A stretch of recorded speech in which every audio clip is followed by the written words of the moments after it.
If you think taking your daughter to a sold-out concert sounds like the perfect family night out, imagine discovering that the entire event is actually a giant trap designed to catch one of the most dangerous serial killers in the country, and that killer is sitting right there in the audience. This is Trap. At first glance, Cooper looks like the kind of man every parent wants to be. Calm. Responsible. Patient. The type of father who remembers promises and keeps them. Tonight, he's taking his teenage daughter, Riley, to see her favorite pop superstar perform live. Riley is over the moon. She's excited, nervous, and convinced this is going to be one of the greatest nights of her life. And Cooper seems happy to give her exactly that. He smiles when she smiles. He laughs at her jokes. He buys merchandise and indulges her excitement. To everyone around them, they're just another father and daughter making memories together. But appearances can be terrifyingly deceptive. As they enter the massive concert venue packed with thousands of screaming fans, Cooper begins noticing things that don't quite add up. Security feels unusually heavy. Police officers are stationed everywhere. Armed personnel occupy strategic positions. Exits appear more controlled than normal. At first, these details could easily be dismissed as enhanced security for a famous celebrity. After all, major events attract enormous crowds. But Cooper notices patterns. The officers aren't behaving like people protecting a singer. They're hunting. Curiosity gets the better of him. Through casual conversations and careful observation, he slowly pieces together a horrifying truth.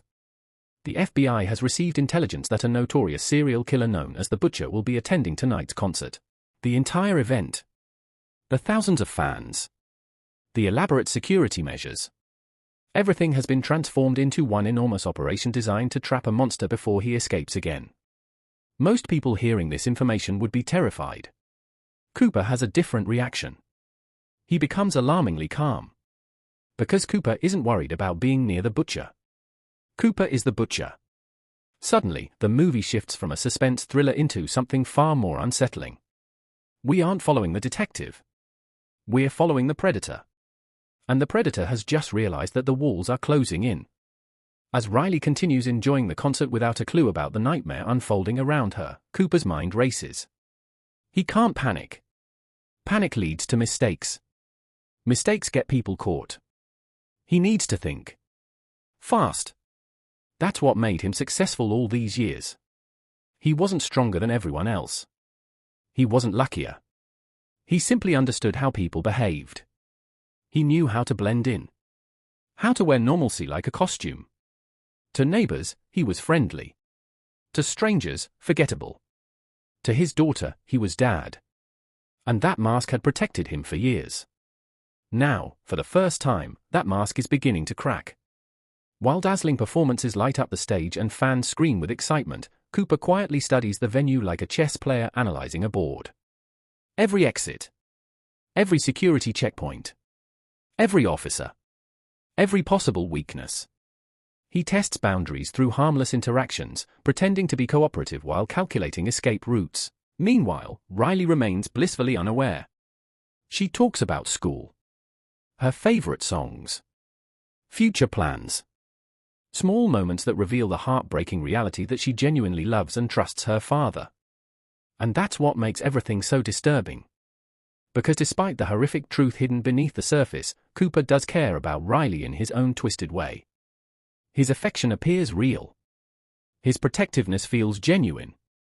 Which raises an uncomfortable question. Can someone capable of monstrous acts still love their family? The answer isn't simple. As authorities tighten their net, Cooper becomes increasingly desperate. He manipulates situations. Creates distractions. Uses charm when necessary. Intimidation when useful. His ability to adapt is almost frightening. He reads people instantly. Understands their fears. Recognizes what they want to hear. Every conversation becomes a weapon. Every smile serves a purpose. The concert itself continues around him like a surreal backdrop. Lights flash. Music pounds through the arena. Fans sing along to every lyric. Nobody realizes that a predator is moving among them, trying to escape capture before the night ends. The tension escalates with each passing minute. Near misses begin piling up. Security officers drift uncomfortably close. Unexpected encounters force Cooper to improvise. The margin for error shrinks. He starts making riskier decisions. And that's when we begin seeing cracks in the carefully controlled persona he's built over years. Beneath the composed exterior lies someone driven by compulsions he struggles to suppress. Control matters to him. Being underestimated matters. Outsmarting others feeds something deep within him. The possibility of losing that control terrifies him more than death itself. Because being caught means exposure. No more masks. No more pretending. No more hiding behind the image of devoted father and ordinary citizen. As the investigation intensifies, Cooper finds himself navigating increasingly impossible situations. Every hallway feels dangerous. Every security announcement sounds personal. Every glance from law enforcement feels loaded with suspicion. Yet somehow, he continues staying one step ahead. Until he doesn't. The psychological pressure becomes relentless. He starts realizing that escaping physically may be easier than escaping emotionally. Riley's presence complicates everything. She's not just baggage. She's his daughter. The one relationship that still connects him to humanity. At times, it almost feels like he wants to protect her from discovering who he truly is. Other times, it feels like he's protecting himself from losing the one person who sees goodness in him. Their interactions become some of the film's most powerful moments. Riley celebrates the concert with innocent joy. Cooper watches her with conflicted eyes.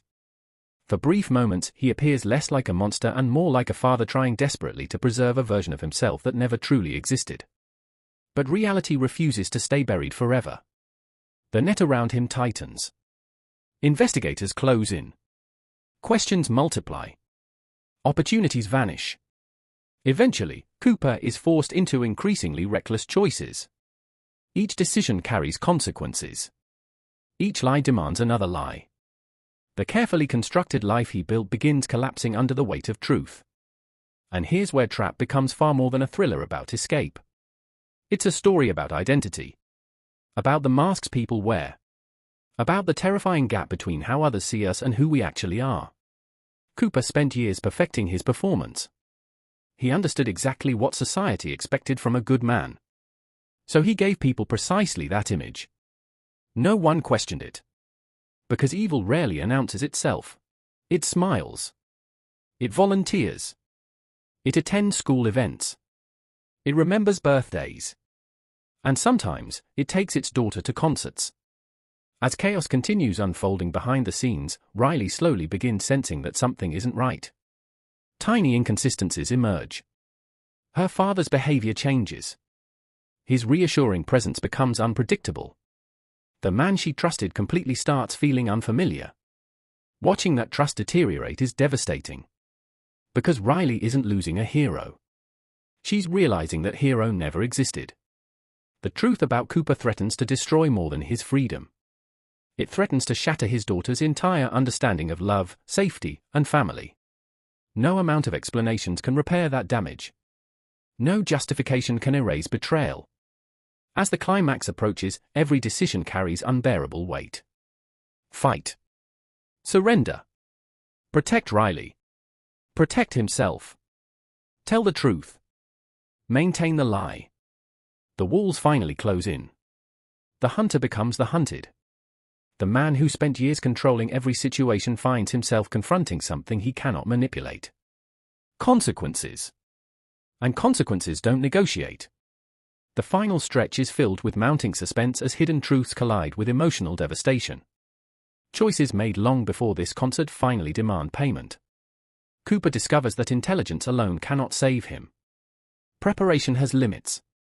Control is temporary. And no matter how carefully someone hides behind a mask, eventually the cracks become impossible to ignore. By the end of the night, lives are changed forever. Riley is forced to confront the horrifying truth about the father she adored. Authorities come face to face with the predator they've hunted for years. And Cooper himself must confront the possibility that the identity he spent so long protecting was never strength at all. Maybe it was fear. Fear of being seen. Fear of losing control. Fear of facing who he really was beneath the performance. Trap leaves audiences with an unsettling realization. Monsters don't always look like monsters. Sometimes they look ordinary. Sometimes they love their families.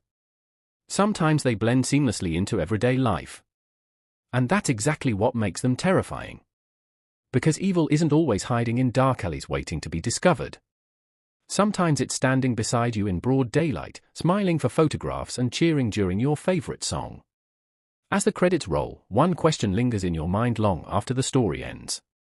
How well do we truly know the people we trust the most?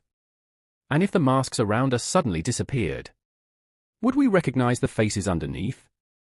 If you enjoyed this recap, don't forget to subscribe to Movie Story Recaps, share this video with fellow movie lovers, and let us know in the comments which movie you want us to cover next. Until then, keep your eyes open, because the most dangerous traps are often the ones hidden in plain sight.